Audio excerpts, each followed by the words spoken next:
বলিউড বাদশাহ শাহরুখ খানের আসন্ন সিনেমা জওয়ান এর মাধ্যমে বলিউডে অভিষেক হতে চলেছে নবাগতা সঞ্চিতা ভট্টাচার্যের। যদিও তিনি জন্মসূত্রে বাঙালি, তবে বড় হয়েছেন দিল্লিতে।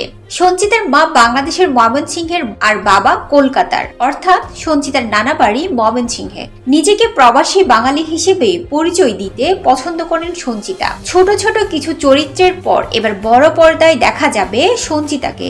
এ নিয়ে উচ্ছ্বাসের শেষ নেই তার। তাছাড়া শাহরুখের সঙ্গে কাজ করেছেন, এ নিয়েও তার মধ্যে চলছে উন্মাদনা। এই অভিনেত্রী বলেন, আমার বেশ কিছু বন্ধু আছে যারা বাঙালি, কিন্তু এক ফোঁটা বাংলা বলতে পারে না।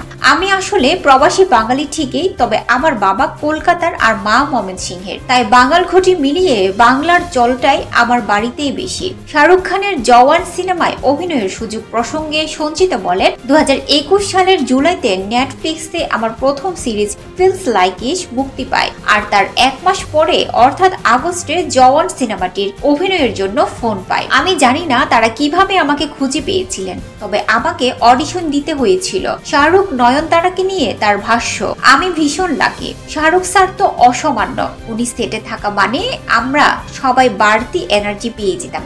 তবে নয়নতারাও অসাধারণ, এত বড় তারকা অথচ তার থেকেও বিনষ্টতা শিখতে হয়। প্রতিদিন নিজেকে নতুন করে আবিষ্কার করা, নিজের কাজের জন্য কোনো রকম অভিযোগ না করে পরিশ্রম করা, এই শিক্ষাগুলোই জওয়ানের সেট থেকে আমার সবচেয়ে বড় পাওয়া। দীপিকার সঙ্গে আমার কোনো দৃশ্য নেই, তবে নয়নতারার সঙ্গে অভিনয় করতে পেরেছি, এটা আমার জীবনের অন্যতম বড় পাওয়া। সঞ্চিতা বলেন, সত্যি বলতে এখনো পুরো বিষয়টা বিশ্বাসই হচ্ছে না। 2 বছর ধরে আমরা কাজ করছি জওয়ানে, আর কিছুদিন পরে মুক্তি পাবে। এবার আস্তে আস্তে বুঝতে পারছি উত্তেজনাটা। আমার মনে হয় যখন সিনেমাটি মুক্তি পাবে আর আমি নিজেকে পর্দায় দেখব, তখন বোধহয় উপলব্ধি করতে পারবো যে স্বপ্নটা সত্যি হয়েছে। হিন্দি, তামিল এবং তেলুগু ভাষায় আগামী 7 সেপ্টেম্বর বিশ্বব্যাপী মুক্তি পাবে জওয়ান।